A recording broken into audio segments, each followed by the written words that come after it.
di Rusia, tapi mungkin tidak merepresentasikan semua isu, gitu ya. Hanya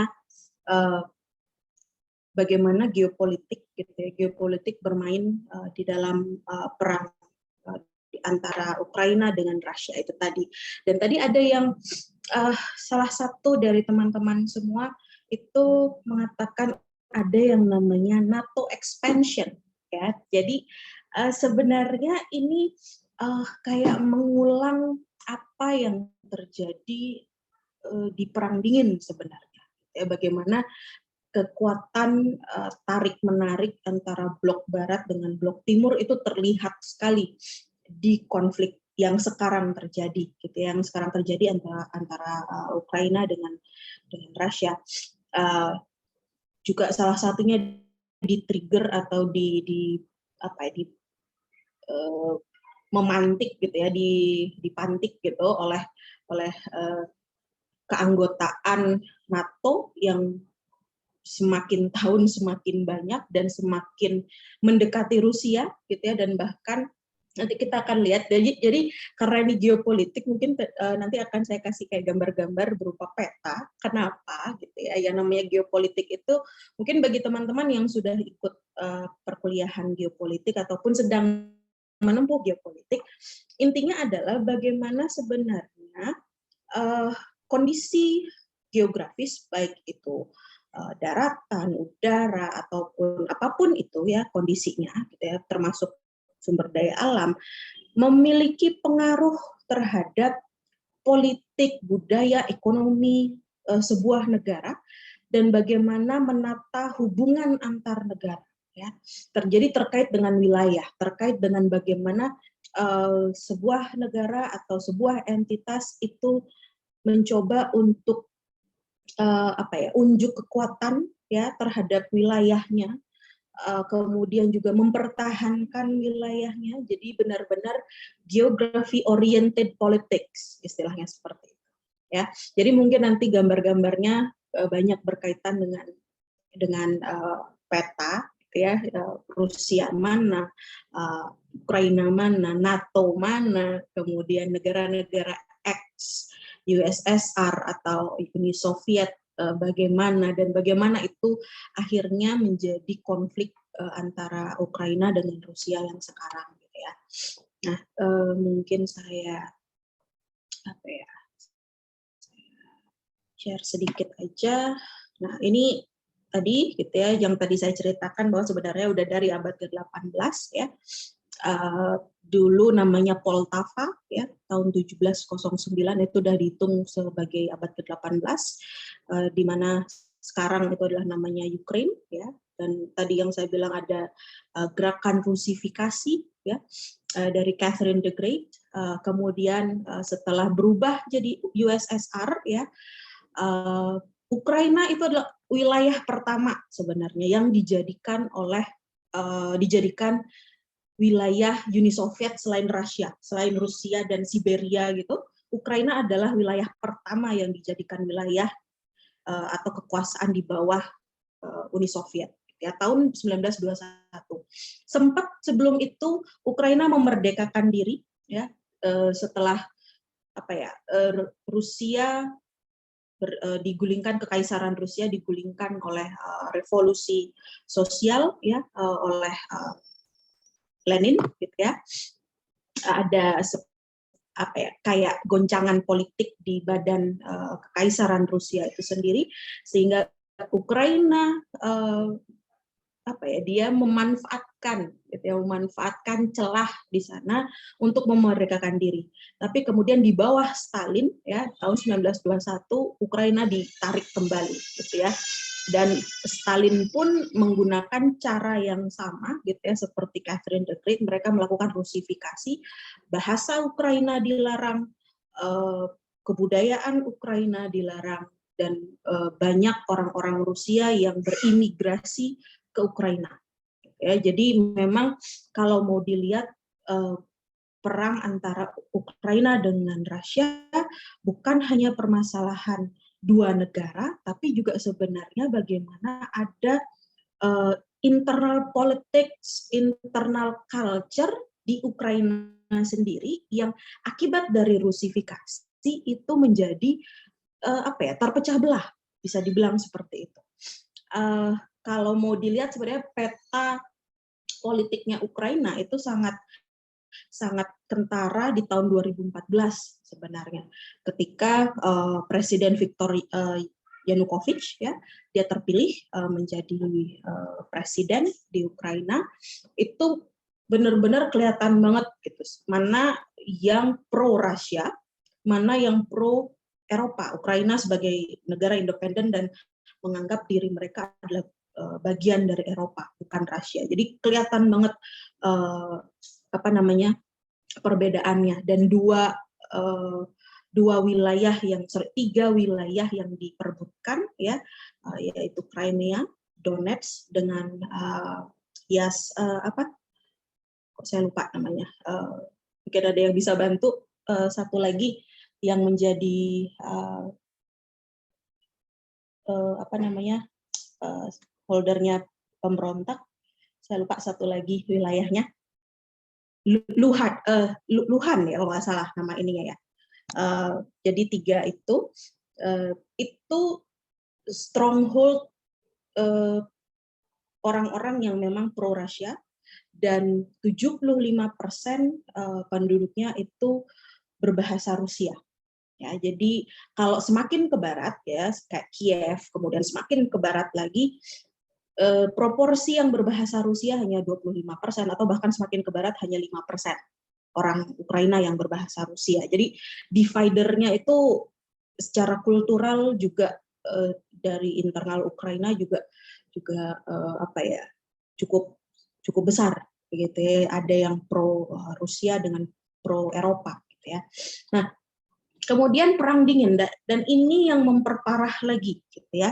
Tadi sudah diambil oleh Uni Soviet, kemudian pada saat perang dingin gitu ya, kita bisa melihat yang bagian merah itu adalah daerah kekuasaannya Uni Soviet, kemudian yang garis-garis merah itu adalah negara yang dia negara sendiri sebenarnya, tetapi mereka beraliansi kepada Uni Soviet, sedangkan yang hijau, yang garis-garis hijau itu adalah NATO gitu ya. Jadi di Eropa memang terbagi dua gitu ya. Jadi sudah bisa dikatakan geopolitik Eropa itu terbagi menjadi dua gitu ya, blok barat dengan blok timur. Bagaimana mereka menguasai secara politik ideologi gitu ya, bagaimana Uni Soviet dengan komunis sosialisnya, dan kemudian yang blok barat sebagai sebagai liberal gitu ya. Mereka tidak saling berseberangan gitu ya, membagi Eropa menjadi dua, ditandai dengan tembok Berlin gitu ya. Berlin juga menjadi Berlin Timur dengan Berlin Barat. Dan Ukraina gimana ya? Ukraina masih ada di dalam wilayah kekuasaannya USSR gitu ya, masih menjadi bagian yang tidak terpisahkan dari Uni Soviet. Tapi ternyata ya, tahun 1991 pasca runtuhnya tembok Berlin, setelah Uni Soviet runtuh, Ukraina itu adalah salah satu negara yang lagi-lagi dia adalah paling terdepan gitu ya. Jadi kayak kalau motor selalu yang terdepan gitu ya, ada jargon motor tuh Yamaha kalau nggak salah ya, selalu yang terdepan gitu. Ukraina pun begitu, selalu yang terdepan, dia yang dianeksasi pertama, dia yang memerdekakan diri pertama gitu ya. Dan Ukraina itu juga salah satu negara yang memerdekakan diri paling awal dari USSR ya, di tahun 1991. Dia ingin merdeka, dia ingin menjadi negara yang berdaulat. Dan kita bisa lihat di sini adalah negara-negara seperti Latvia, Lituania, Belarus, Georgia, Armenia, Polandia, ya, itu juga sempat menjadi kekuatan stronghold dari Uni Soviet.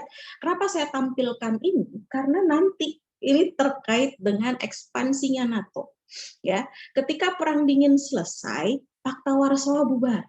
Orang-orang berharap NATO juga bubar dong, karena NATO dibentuk kan memang untuk menahan kekuatan dari Rusia, gitu ya, atau Uni Soviet, menahan pengaruh dari Pakta Warsawa itu, gitu ya, untuk menyebarkan komunisme, gitu ya, ke wilayah-wilayah lain di dunia, baik ke Asia, kemudian ke Amerika Latin, ke benua Afrika juga, gitu ya. Bagaimana NATO dibentuk sebenarnya untuk itu, gitu.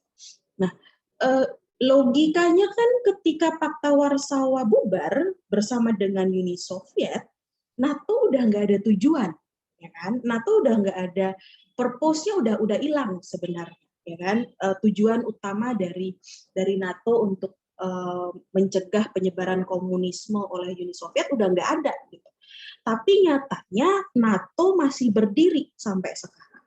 Mereka merupakan aliansi militer terbesar di dunia dengan negara-negara anggota yang bisa dibilang mereka adalah kekuatan terbesar juga, gitu ya, yang memiliki kekuatan militer terbesar di dunia juga. Amerika Serikat, Prancis, Inggris, gitu ya, Jerman, Italia, gitu ya. Jadi memang dan mereka menjadi kayak apa ya?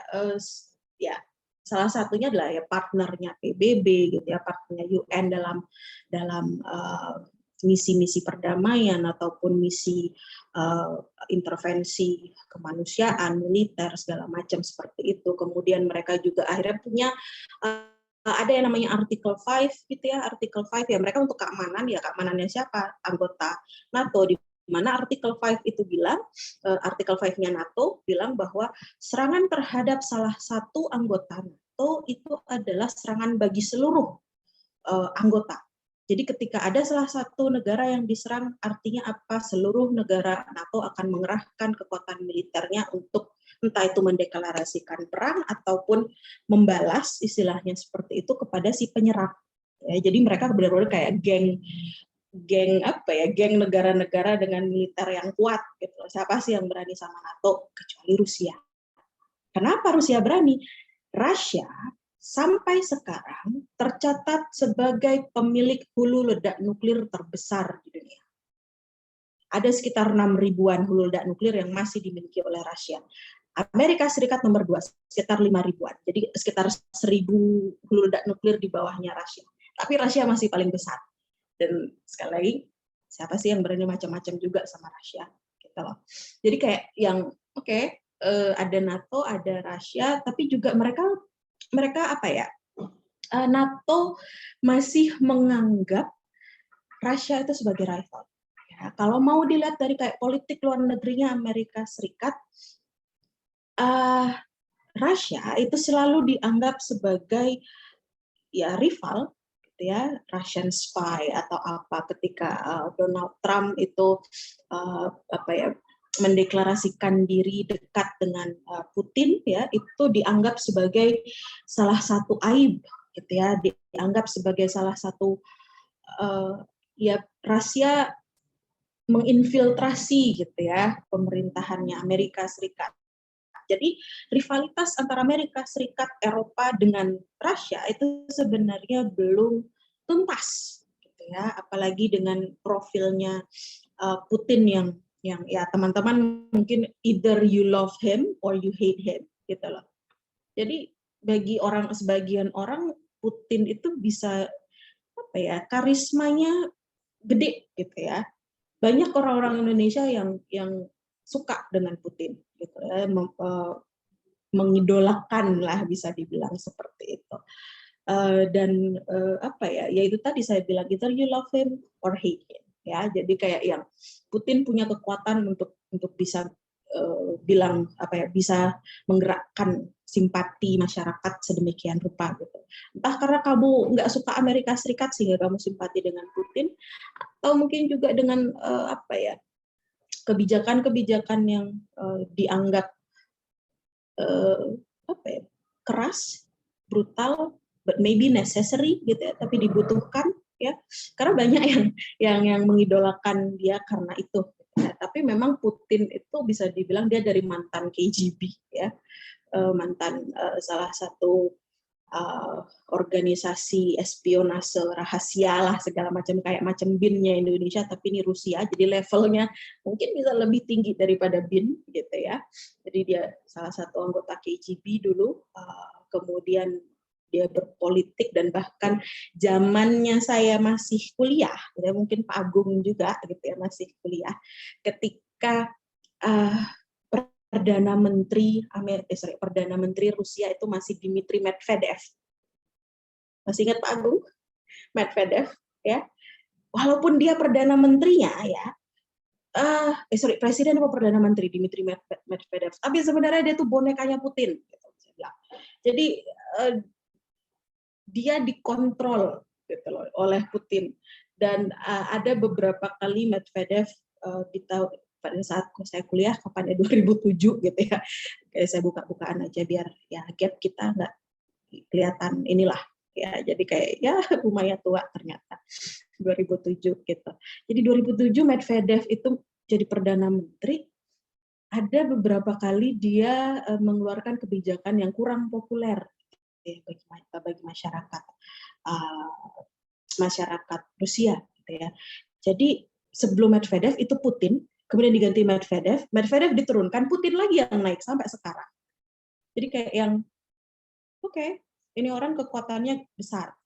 Ya, di Rusia pun dia punya pendukung yang besar, bisa dibilang seperti itu. Kemudian, nah ini tadi yang saya bilang, perluasan NATO.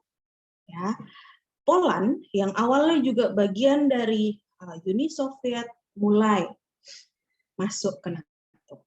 Czech Republic, Hungary itu masuk jadi bagian dari NATO.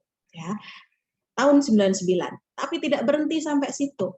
Ya, sekarang ini kalau mau dilihat, Estonia, Latvia, Lituania itu jadi anggota NATO sekarang.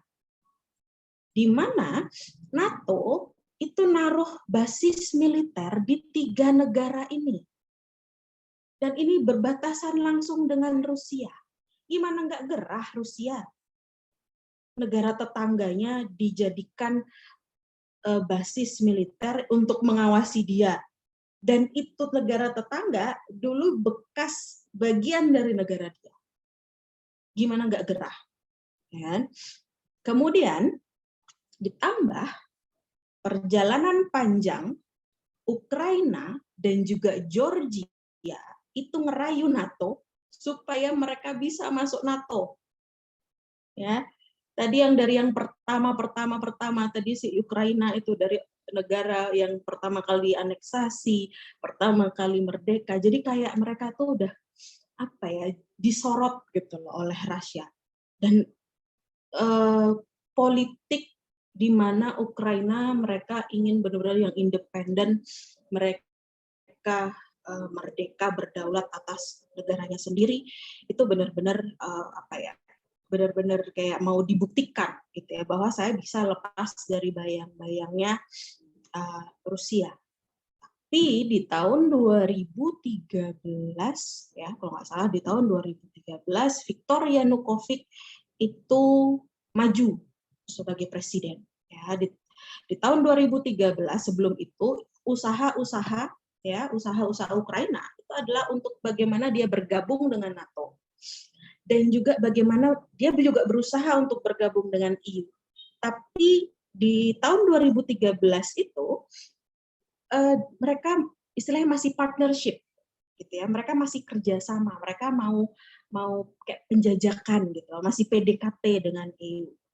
Saya belum bergabung dengan EU, tapi saya mau menjalin hubungan kerjasama yang erat dengan EU. Ya. Dan itu bikin gerah Rusia. Champion yang pro Rusia itu adalah Yanukovych, dan Yanukovych menang pemilu. Dia memimpin Ukraina ya di tahun 2013 sampai 2015 itu, dan kebijakan yang pertama dia ambil ya, yang awal-awal dia ambil adalah memalingkan wajah dari EU. Ya, jadi dia berpaling dari EU, dia kembali lagi ke ibundanya atau ayahandanya yaitu Putin. Gitu ya. Jadi Yanukovych itu berasal dari Ukraina Timur, ya, di mana di sini adalah orang-orang yang pro Rusia paling banyak, yang secara linguistik mereka berbahasa Rusia paling banyak juga. Yanukovych berasal dari sini, ya, dan dia adalah tokoh yang pro terhadap Rusia. Ya, jadi Ukraina di bawah Yanukovych itu kembali lagi dia untuk mendekat ke Rusia. Tapi itu menjadi blunder domestik bagi dia. Ya. Blunder domestik, banyak yang protes, banyak yang demo, ya. Dan akhirnya Yanukovych melarikan diri. Dia lengser jadi presiden, gitu ya. Kemudian diasingkan. Tapi kalau nggak salah nama dia muncul lagi nih di lagi proses damai ini, kalau nggak salah ya, nama dia muncul lagi di ini kan sama Putin lagi. Oke, saya kayak Putin kayak ngasih syarat, oke saya akan memberhentikan serangan, tapi kalau si Yanukovych dikembalikan lagi, gitu ya. Jadi ya jelas lah dia pasti akan menaruh orang-orang yang pro dengan negaranya di pemerintahan Ukraina gitu sebagai syarat gitu. Jadi nama Yanukovych muncul lagi, gitu ya. Nah, ini yang bikin sebenarnya akhirnya Rusia semakin semakin tidak suka gitu ya dengan kehadiran NATO, dengan kedekatan EU terhadap Ukraina, ya, karena memang secara tadi emosional Ukraina bisa dibilang sangat punya sejarah panjang dengan Rusia. Dan akhirnya tahun 2014-2015 Rusia menganeksasi Crimea, kemudian juga dia membackup separatis ya, jadi di daerah sini ya, ini daerah sini dan ini Crimea. Tapi kalau teman-teman coba secara geopolitik, kenapa sih kok Crimea juga penting gitu ya? Kalau teman-teman lihat secara geografis, Rusia itu adalah negara dengan daratan yang sangat luas. Dia tidak landlocked, dia bukan negara yang dikurung oleh daratan, enggak. Dia punya perbatasan laut di utara. Tapi itu laut Arktik bener ya, kutub utara, di mana perairan tersebut hampir sepanjang tahun beku, jadi nggak bisa dilewatin. Gitu loh. Kalau mau ke timur ke Selat Bering ya, yang antara Alaska dengan Rusia atau Siberia ya, itu adalah salah satu selat paling mematikan di dunia. Kenapa? Karena cuaca ekstrim itu hampir sepanjang tahun ada di sana. Ombak besar segala macam, di mana ya kapal itu kalau bukan yang kuat banget kayak kapal penangkap kepiting raja, king crab yang gede banget itu ya, itu pun juga kenapa king crab ini intermezzo, kenapa king crab mahal banget gitu ya, karena itu kamu bertaruh nyawa untuk menangkap itu gitu ya. Jadi istilahnya untuk pengembangan kekuatan laut Rusia tidak terlalu punya opsi gitu loh, tidak terlalu punya opsi untuk mengembangkan kekuatan lautnya dengan kondisi laut yang seperti itu, laut Arktik yang beku hampir sepanjang tahun, kemudian Selat Bering di timur yang sangat berbahaya. Ya jalurnya itu ya di Crimea ini. Crimea ini ada Laut Kaspia di situ. Kalau yang menghubungkan dia dengan nanti negara-negara Mediterania. Dan itu dia punya akses perairan ya istilahnya, jadi seperti itu. Mereka punya basis untuk pengembangan kekuatan laut juga dan kekuatan angkatan laut lah bisa dibilang seperti itu. Jadi ada yang para ahli geopolitik yang mengatakan bahwa kenapa kok Crimea itu penting gitu ya, Crimea itu dianeksasi oleh Rusia karena itu tadi akses ke perairan, dan perairannya di Crimea itu anget gitu loh. Dia iklimnya itu iklim Mediterania ya, jadi dia hangat sepanjang tahun. Kalau musim dingin pun dia masih yang enak gitu loh. dan nggak akan beku itu perairan. Jadi bisa digunakan untuk latihan militer atau perdagangan sepanjang tahun itu terbuka ya, melalui jalur perairan. Gitu. Kenapa Crimea tadi juga di tahun 2014-2015 dianeksasi gitu ya oleh Rusia. Gitu. Nah ini tadi juga sama gitu ya. Jadi sebenarnya tarik menarik lagi kita bisa lihat NATO dengan Rusia gitu ya, bagaimana banyak negara yang bergabung dengan NATO setelah Crimea dianeksasi gitu ya. Mereka menganggap bahwa kayaknya Rusia ini ancaman gitu ya. Dan juga sekarang bagaimana reaksi dari negara-negara NATO dan juga European Union gitu ya. Mereka tidak kita bisa bilang banyak yang memprotes, kenapa kok nggak mereka tidak tidak melakukan invasi balik gitu ya, atau mereka menyerang Rusia gitu ya, mengusir Rusia dari Ukraina. Ya, satu, Putin sudah mengancam juga gitu ya, bahwa siapapun yang ikut campur gitu ya di dalam perang Ukraina dengan Rusia itu secara langsung akan menerima konsekuensi, dan tanda kutip juga konsekuensi nuklir ya, itu juga di dalam ancamannya itu juga diberitahukan.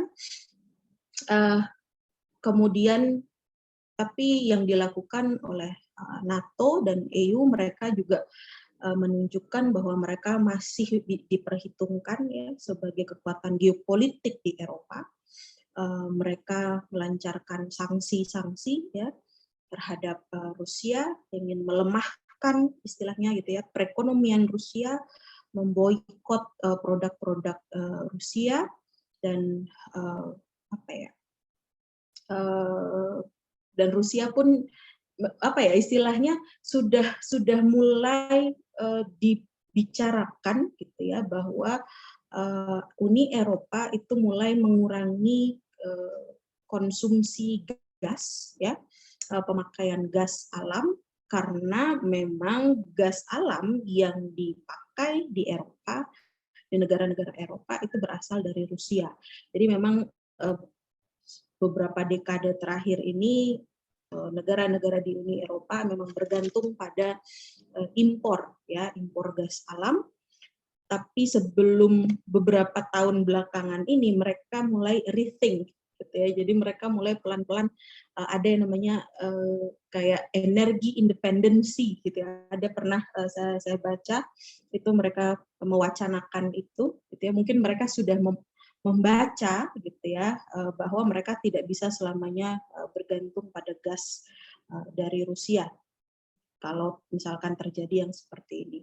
Kemudian ya NATO mereka hanya bisa memberikan bantuan-bantuan kemanusiaan dan juga ada bantuan militer, tapi tidak bisa menurunkan pasukannya gitu ya secara langsung ke Ukraina. Jadi ya sampai sekarang Ukraine still fights alone ya, bisa dibilang seperti itu menghadapi invasi Rusia, karena bisa dibilang kekuatannya militer Ukraina dengan Rusia itu bisa dibilang 1:10 gitu loh. Kayak jet fighter-nya Ukraina punya 1, ya si Rusia punya 10 gitu. Jadi memang jomplang gitu ya. Jadi ya bagaimana untuk melemahkannya, dan bagaimana NATO dan juga Uni Eropa masih mau menunjukkan kekuatan geopolitiknya ya dengan itu tadi banyak sanksi-sanksi yang dikeluarkan ke Rusia ya, dan juga bantuan-bantuan militer kepada Ukraina gitu ya. Jadi mungkin seperti itu. Dan secara geopolitik kalau misalkan memang NATO ikut serta di sana, kemungkinan Perang Dunia Ketiga kemungkinan bisa pecah. Itu juga yang harus dikalkulasi. ya, dikalkulasi oleh negara-negara seperti Amerika Serikat, Prancis, dan juga Inggris, juga Jerman, gitu ya, bagaimana mereka menghindari eskalasi konflik yang berlebihan, gitu ya. Apalagi sekarang sudah ada pistol ya di Turki, walaupun saya baca juga berita 8 jam yang lalu ya, masih pistol, ini udah ada serangan lagi gitu ya, serangan dari Rusia di wilayahnya Ukraina, ya, terutama wilayah timur dan juga Kiev ya, di ibu kotanya.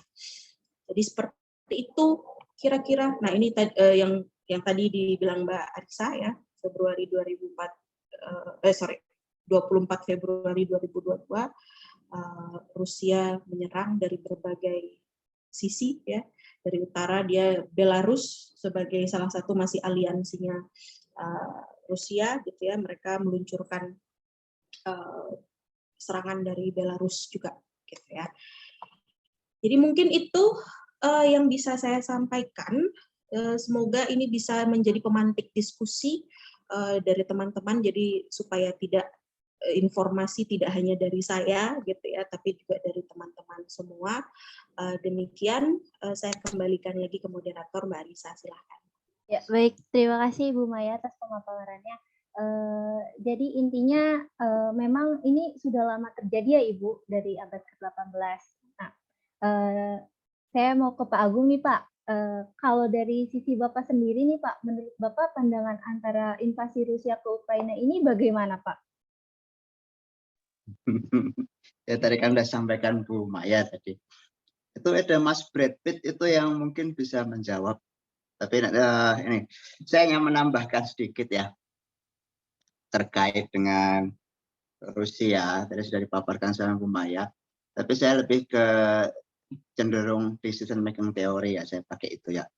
Kenapa NATO tidak mau serta-merta membantu Ukraine?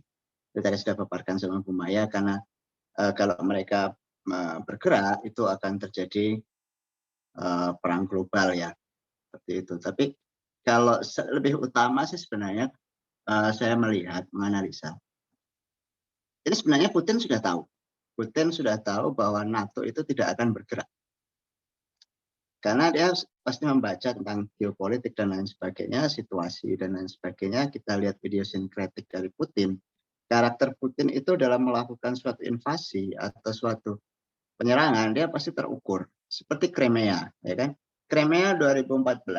Oke, itu menjadi turning point di mana Rusia itu melihat bahwa akan ada tindak lanjut dari apa yang mereka lakukan. Dan kenapa 2014? Karena Rusia melihat bahwa itu sedang terjadi perang invasi antara ISIS dengan Amerika Serikat. Amerika Serikat mengkondisikan untuk melakukan perang global terhadap ISIS itu 2014. Dan karena itulah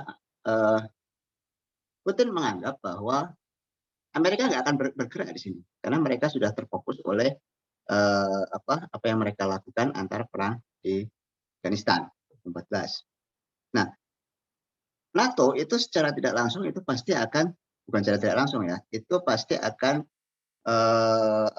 bergerak dengan esensi dari Amerika Serikat. Dan ini terjadi juga tahun 2022. Why 2022? Nah, kenapa 2022 pertanyaannya? Putin sudah membaca.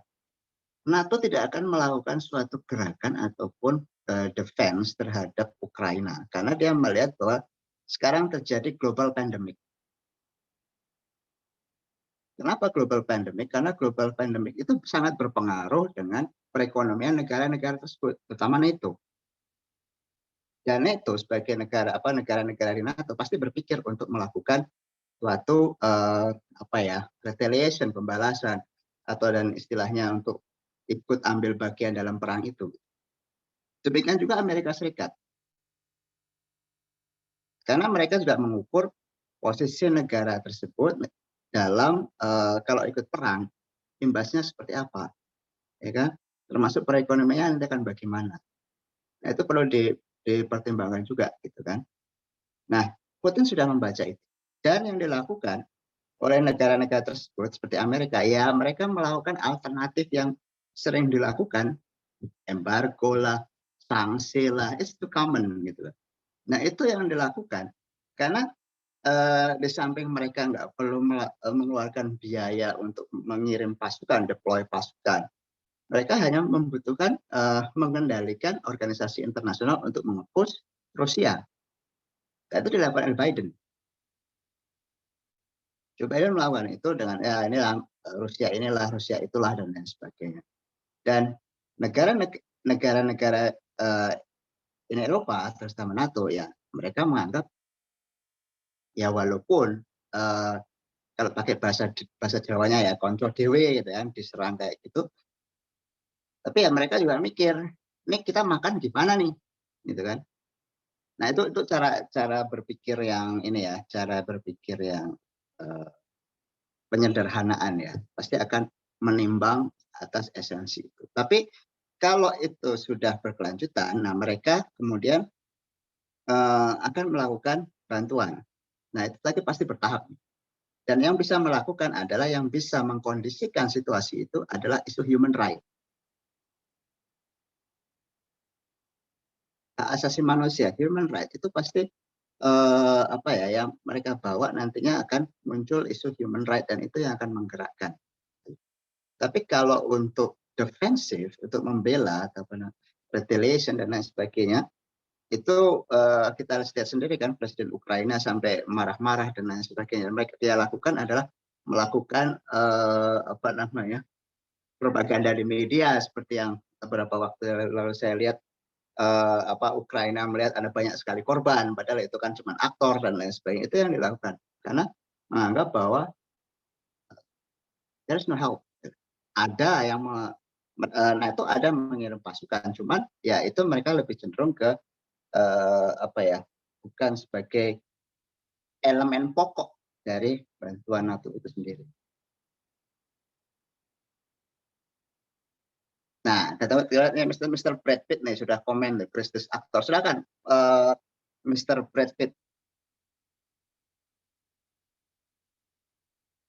Silakan Mr. Brad Pitt nih.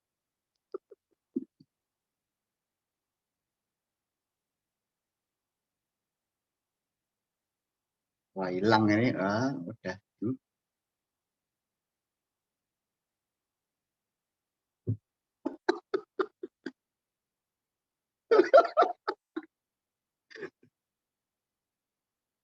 Oke, itu pendapat saya, Mbak Arisa.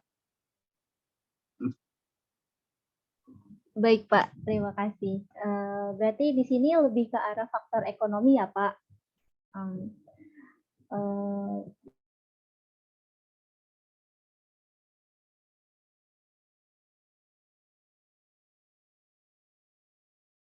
Masih mute Mbak Arisa. Ini lebih ke ekonomi ya Pak untuk Ukraina Rusia ini kalau menurut pandangan Bapak yang saya tangkap di sini. Nah, terima kasih banyak buat Ibu Maya dan Pak Agung atas pemaparannya. Pembahasannya sangat menarik karena kompleks sekali ya Bu antara masalah Ukraina dan Rusia ini. Nah, kita ke sesi selanjutnya yaitu sesi tanya jawab. Kami membuka 3 pertanyaan bagi teman-teman semua. Silahkan raise hand. Saya akan memanggil penanya dan penanya bisa langsung memberikan pertanyaannya atau drop di kolom chat. Nah, pertanyaan bisa langsung ditujukan kepada Ibu Maya atau Pak Agung. Pertanyaan akan langsung dijawab oleh narasumber. Izin bertanya, Bu. Oh iya, sebentar. Mbak Arisa mungkin lebih baik juga bukan hanya pertanyaan, tapi juga pendapat, pernyataan itu mungkin akan lebih dinamisnya lebih enak. Jadi bukan cuma pertanyaan aja. Baik Ibu. Silahkan tadi ada yang ingin memberikan pendapat atau pertanyaan. Ya, izin masuk sebelumnya. Apa Silahkan. moderator izin apa suara terdengar karena koneksi lagi nggak stabil sini. Suaranya jelas kok. Baik, terima kasih untuk moderator. Saya izin masuk, izin mengambil alih. Terima kasih untuk Ibu Maya dan sedikit pemaparan dari Pak Agung terkait daripada diskusi malam ini. Pemantik yang luar biasa melihat gejala konflik antara Rusia dan Ukraina sekarang ini sungguh menarik. Saya bilang terima kasih karena dari apa yang tadi sempat narasumber sampaikan itu membuka relung baru, perspektif baru, melihat konflik ini bukan hanya sebatas konflik militer, tetapi dari berbagai perspektif. Izin masuk ke dalam kontekstualnya, saya tertarik dengan sebuah buku yang dikarang oleh Yuval Noah. Saya lupa bukunya judul apa, tapi yang pasti bahwasannya dunia sekarang ini melupakan 3 hal yang begitu genting. 1, pandemi, yang kedua kemiskinan, yang ketiga kelaparan gitu.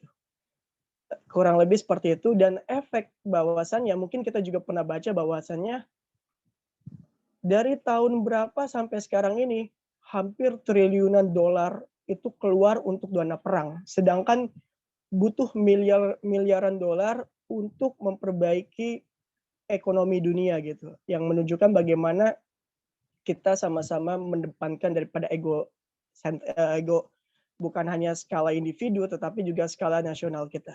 Melihat daripada ini, saya sepakat dengan daripada apa yang disampaikan bahwa ada faktor ekonomi di dalamnya, di dalam konflik tersebut.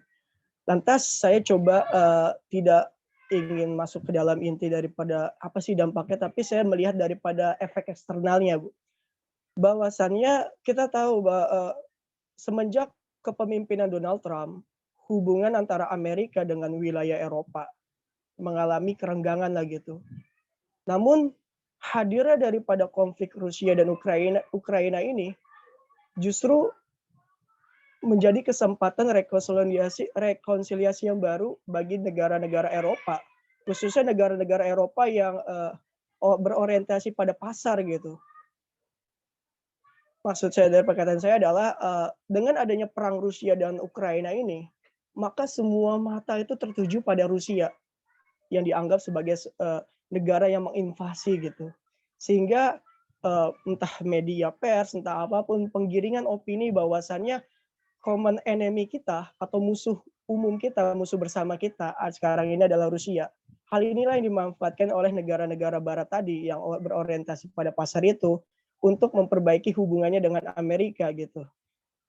Hal ini pun berdampak pada mulai stabilnya hubungan ekonomi entah bilateral antara negara-negara Eropa itu dengan Amerika sebagai pengasong gitu. Lantas selain itu juga dampak yang ditimbulkan adalah kita tahu bahwasannya Rusia ini negara pengekspor energi-energi yang dibutuhkan oleh negara-negara Eropa tersebut gitu. Lantas dengan menjadikan Rusia ini sebagai musuh bersama, hal yang dapat terjadi adalah berdampak Rusia menutup daripada ekspornya terhadap negara-negara Eropa. Mungkin kita juga sering mendengar berita informasinya terkait daripada kebijakan luar negeri yang sekarang dilakukan oleh Rusia tersebut gitu. Lantas hal ini pun menunjukkan kalau menurut kacamata saya, apakah hal ini pun berdampak pada kita sekarang tidak bisa lagi melakukan hubungan ekonomi kerjasama dengan Rusia karena padahal kita membutuhkan energi-energi dari yang diekspor oleh Rusia gitu. Tapi sehingga mulailah terjadi namanya perubahan gitu. Perubahan pasar gitu di skala global gitu. Perubahan fokus gitu. Di mana mungkin bisa terjadi bahwasannya ke depannya gitu negara-negara Eropa ini tidak lagi bertumpu pada negara-negara besar gitu seperti Rusia. Mungkin Cina ke depannya pun yang sejak dahulu pun sudah menutup aksesnya terhadap wilayah-wilayah Eropa gitu yang pernah saya baca gitu. Apakah kedepannya mereka akan mengalihkan negara-negara Eropa ini sebagai oriented market ini akan mengalihkan kepada negara-negara ketiga gitu, negara-negara yang seperti Indonesia, negara-negara yang mencoba merangkak menjadi bagian negara maju gitu. Apakah kedepannya itu dampak daripada perang ini perekonomian daripada Eropa ini akan bertumpu pada negara-negara berkembang seperti kita di Indonesia ini sebagai contoh gitu. Dan apa dampak ke depannya itu? Apakah kita akan menjadi supply chain bagi supply chain gitu bagi negara-negara Eropa di sana gitu? Mungkin itu saja sih pertanyaan dari saya, Bu. Terima kasih.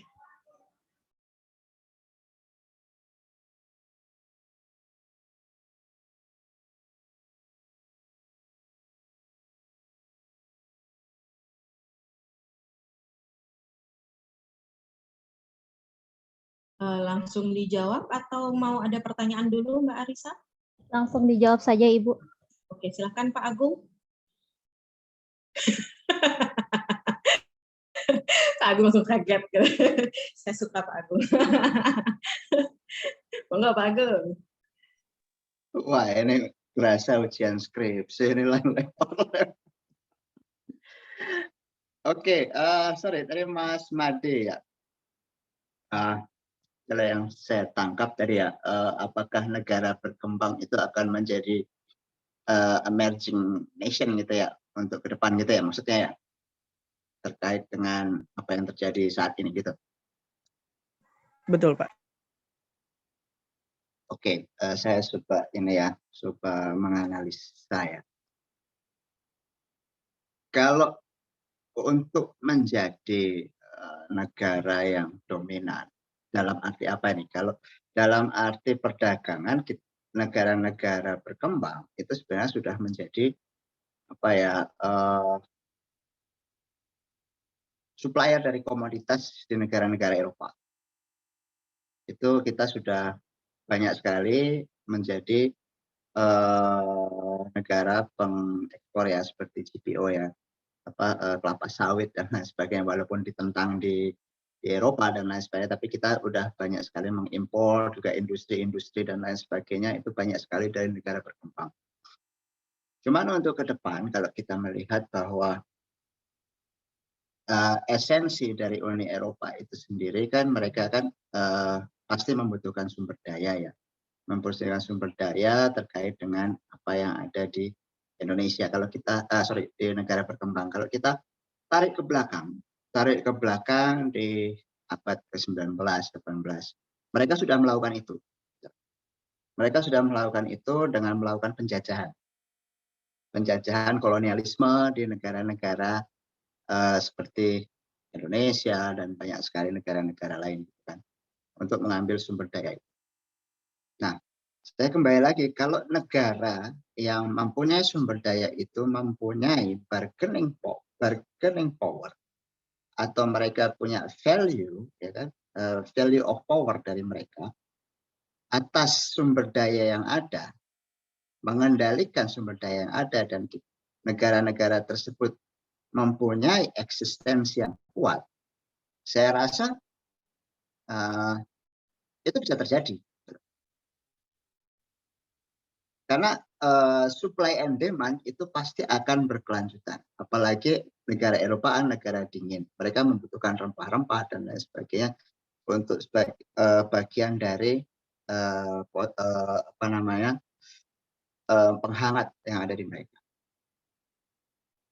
Nah, itu prosesnya memang ada ke sana. Kalau kita melihat BRICS ya, itu kan banyak sekali negara berkembang yang menjadi negara yang menuju maju kan, seperti BRICS, Brazil, South Africa, apa itu ya. Nah, itu ada beberapa negara berkembang yang berubah menjadi negara dominan sih, terkait impor, ekspor dan lain sebagainya, menjadi negara maju seperti itu. Nah, bargaining position itu, ya kan? Bargaining position itu yang akan menjadi yang akan menjadi tumpuan dari negara-negara maju nantinya. Makanya negara-negara Eropa atau negara-negara Barat itu banyak melakukan pendekatan struktural terhadap negara berkembang. Nah, itu yang coba dilakukan oleh banyak sekali negara Eropa terhadap Indonesia. Karena Indonesia itu adalah pintu masuk terhadap hegemoni atau eksistensi Cina. Kita agak melompat sendiri. Nah, kalau kita melihat Indonesia, kalau kita bicara Indonesia ya, punya staying power yang kuat, saya yakin Indonesia bisa mengarah ke sana. Tapi karena Indonesia belum punya staying power atau bargaining power yang kuat, itu masih susah untuk bisa membalikkan esensi tersebut. Tapi untuk menjadi emerging nation yang punya kapasitas yang besar, itu ada kemungkinan di situ. Kita bisa lihat contoh-contohnya negara-negara yang kemudian kuat menjadi negara-negara yang yang punya ekonomi yang kontrol ekonomi yang tinggi, kan, seperti Cina, Korea Selatan. Itu kan bisa dilihat bahwa mereka punya eksistensi terhadap posisi mereka. Saya melihatnya seperti itu. Itu hanya pada bagaimana negara tersebut bisa memposisikan diri terhadap rezim internasional, ataupun mereka punya staying power yang kuat dalam mengolah ataupun melakukan istilahnya itu eksistensi terhadap negara itu sendiri dengan bantuan dari regionalisme. Itu jelas, karena negara-negara berkembang ataupun negara-negara dunia ketiga atau selatan-selatan lah istilahnya, itu pasti kekuatannya ada di situ. Nah, Indonesia punya masalah tersendiri sebenarnya kalau dengan regionalisme atau istilahnya rezim dari ASEAN itu sendiri. Nah, itu problem yang sebenarnya tidak mau negara berkembang itu menjadi negara yang powerful. Nah, itu sebenarnya sudah terkendalikan, terkondisikan sih. Just hanya kalau saya bilang bisa menjadi barometer selain Eropa nantinya. Cuman kita melihat variabel-variabel yang ada pada negara-negara dunia ketiga tersebut. Monggo Bu Maya kalau mau menambahkan. Mohon maaf, Ibu, saya potong sebentar karena ada kendala waktu. Ini Zoom-nya sampai jam 9. Mungkin bisa dikasih sedikit pendapat tentang dari Ibu. Silakan Bu Maya. Ya, oke, makasih. Tadi terkait dengan apa sih kayak mungkin keuntungan ekonomi kali ya di balik semua ini gitu. Tadi dibahas bagaimana juga Trump sempat menjauh gitu kan dari Eropa. Tapi sebenarnya bukan Eropa yang nyari-nyari Amerika gitu ya. Tapi karena memang Biden ya, Joe Biden adalah seseorang yang percaya dengan bisa dibilang institusionalis. Dia itu orangnya institusionalis bahkan dari zamannya Bill Clinton. Dia sebagai senator di sana, dia percaya dengan kekuatan NATO, EU dan segala macam itu bisa menguntungkan bagi Amerika Serikat sebenarnya gitu ya. Jadi memang ketika EU memutuskan untuk memboikot yang namanya gas dan juga oil ya dan juga minyak dari Rusia, sebenarnya punya kekhawatiran tersendiri gitu loh, karena 2/5 dari gas ya dan 1/4 dari minyak yang dikonsumsi oleh Eropa itu berasal dari Rusia. Jadi itu bukan angka yang sedikit, angka yang sangat besar. Ya, bisa dibilang suplai gas dan minyak Rusia itu sangat dibutuhkan oleh Eropa gitu ya. Tetapi akhirnya di balik semua itu gitu ya, muncullah investasi baru gitu ya. Sudah ada deal ini dengan perusahaan gas Amerika Serikat yang akan menyuplai gitu ya, menyuplai gas untuk Eropa gitu ya, yang dan lebih friendly, walaupun mungkin cost-nya akan lebih tinggi karena berdasarkan jarak gitu ya, secara geografis kan Amerika Serikat itu jauh gitu ya dari Eropa gitu ya. Kemudian kalau misalkan apakah shifting nanti kekuatan perekonomian Eropa akan bergantung dengan kekuatan negara berkembang karena permasalahan ini, bisa jadi, tapi mungkin itu masih dalam long run yang panjang gitu ya. Jadi kayak masih itu harus nggak bisa instan kayak karena perang kekuatan negara-negara berkembang akan bisa menjadi sesuatu yang besar gitu. Enggak juga gitu. Tapi kita bisa melihat bahwa yang namanya energi gitu ya, terutama mereka Eropa mulai shifting ke green energy ya. Mereka mulai mengurangi konsumsi fossil fuel minyak bumi gitu ya. Mereka mulai beralih ke banyak mobil-mobil listrik ya, di mana mobil-mobil listrik itu butuh baterai, dan baterai itu bahan bakunya adalah nikel, dan Indonesia adalah salah satu eksportir nikel terbesar di dunia. Dan itu menarik banyak investor, terutama di awal tahun 2022 ini banyak banget yang investasi nikel ya di Indonesia. Kalau mungkin teman-teman bisa cari infonya, banyak banget yang terakhir itu kalau nggak salah Inggris ya.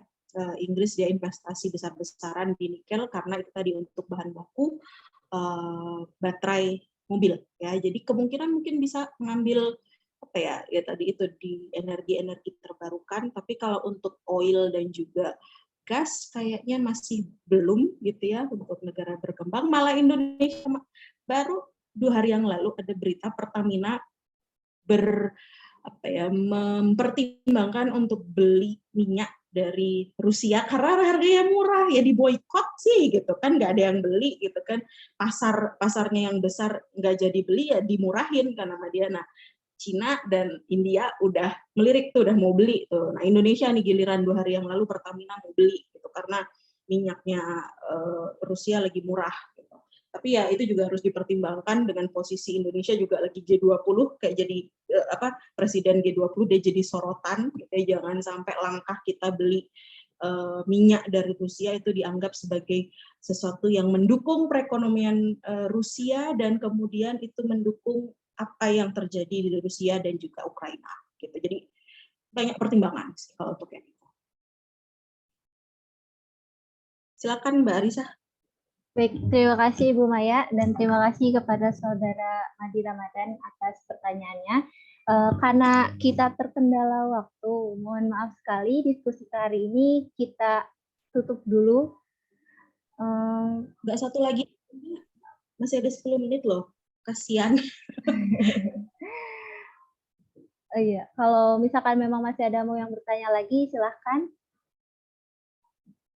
Tapi waktunya agak terbatas. Silahkan Mbak Ketuplok.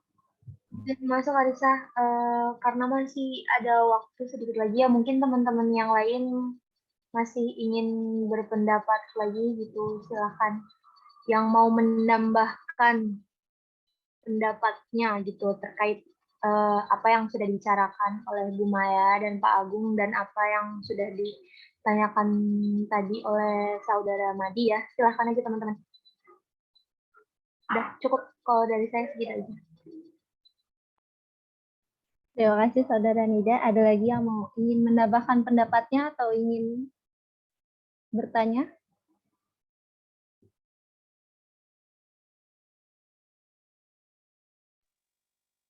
Mas Brad Pitt itu tadi yang mau tanya kalau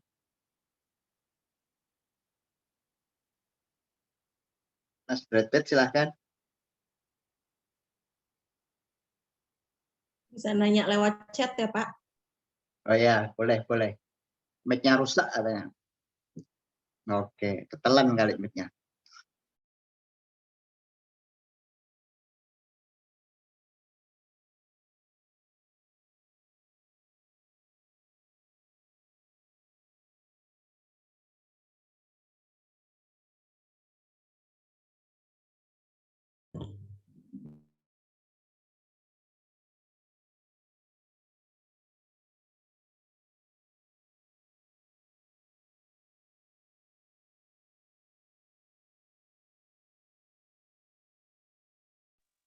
Keypad-nya QWERTY kan ya, Brad Pitt. Belas jari.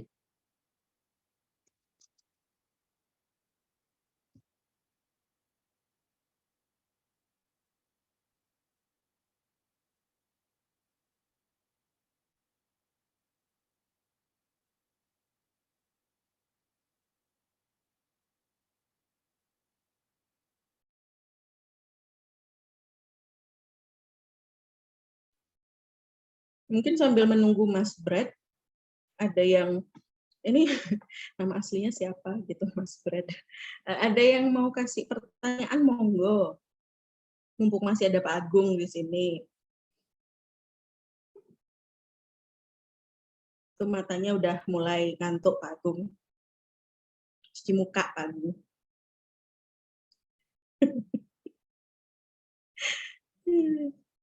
Bah, si Elok ngasih ini cuman ketawa doang. Nanya Elok.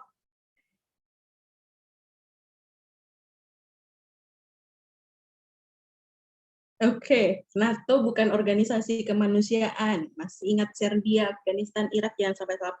Memang bukan, Mas. NATO tidak pernah mendeklarasikan diri sebagai organisasi kemanusiaan. Kalau organisasi kemanusiaan ICRC, ya, atau MSF, Médecins Sans Frontières, itu organisasi kemanusiaan. Tapi NATO itu adalah organisasi aliansi keamanan, ya, militer. Tidak pernah mendeklarasikan diri sebagai keamanan. Benar, Mas Fred. Mas Fred, namanya siapa, Mas Fred? Mas atau Mbak nih, jangan-jangan. Salah gini Pak Agung, nanti bilang Mas atau Mbak. Ayo. Oh iya, avatarnya ini ya. Brad lo pakai T, bukan D. Oh iya, iya.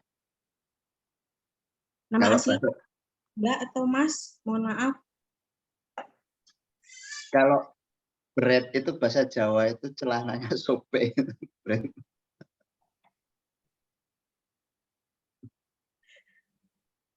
Namanya siapa, Mbak atau Mas? Brad 4869. Ini kayak berasa ini Pak, saya zaman saya dulu chat IM apa? MIRC.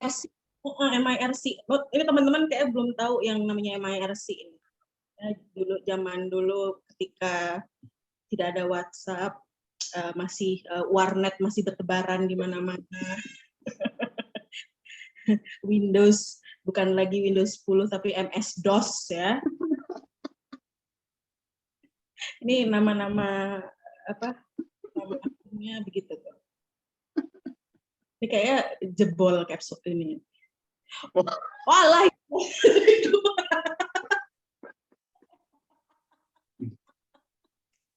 Oh. Astagfirullah Ridwan. Iya. Oh ini ada yang lebih tua lagi nih ya, Friendster. Oh. Friendster. Ada Mbak Arisa punya Friendster? Ibu kebetulan punya Yahoo Messenger atau Yahoo Messenger.